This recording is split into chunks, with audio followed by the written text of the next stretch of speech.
report showing a lack of oversight from the Biden administration when it came to placing unaccompanied migrant children with unvetted adults.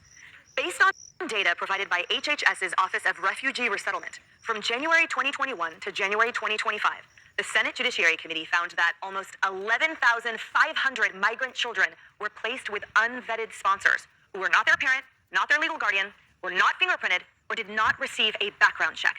And those 11,000 children weren't the only ones in potentially dangerous situations. The report goes on to say that during the same period, quote, the Biden-Harris administration did not conduct home studies for almost 80,000 migrant children under the age of 12, including 1,961 who were placed in households where a home study was recommended.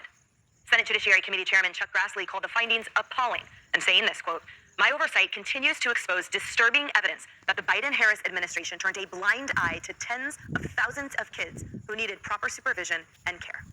Hello, everyone. This is Outnumbered. I'm Emily Campagno, and joining us today, Molly Line, Fox News correspondent, Molly Hemingway, Fox News contributor and editor-in-chief of The Federalist, Lisa Booth, Fox News political analyst, and Jeremy Hunt, former Army intelligence captain and Veterans on Duty chairman and attorney.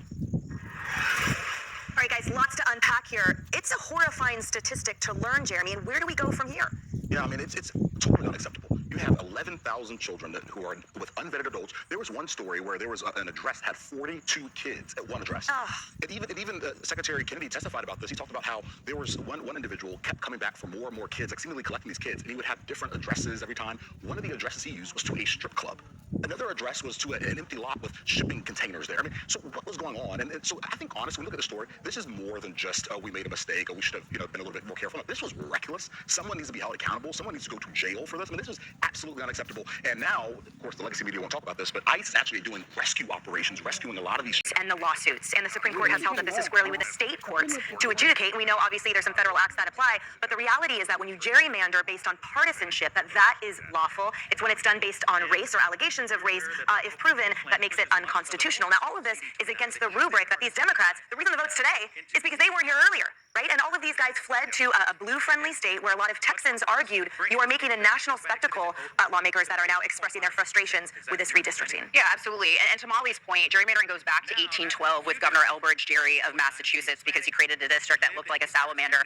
In New York, in 2024, they redistricted. It was a court order, but they did a mid-decade redistricting. Part of this for Texas is because millions of people have migrated there since the 2020 census. That's in a large part, you've got Governor Gavin Newsom to blame because a lot of those people came from the state of California because of his poor leadership there. But also, I interviewed Hans von Spakovsky. He's a senior legal fellow at the Heritage Foundation, and he told me this, which I think a lot of people are missing in this overall conversation, that in early July, the U.S. Justice Department sent a letter to Texas warning them that 4 of the congressional districts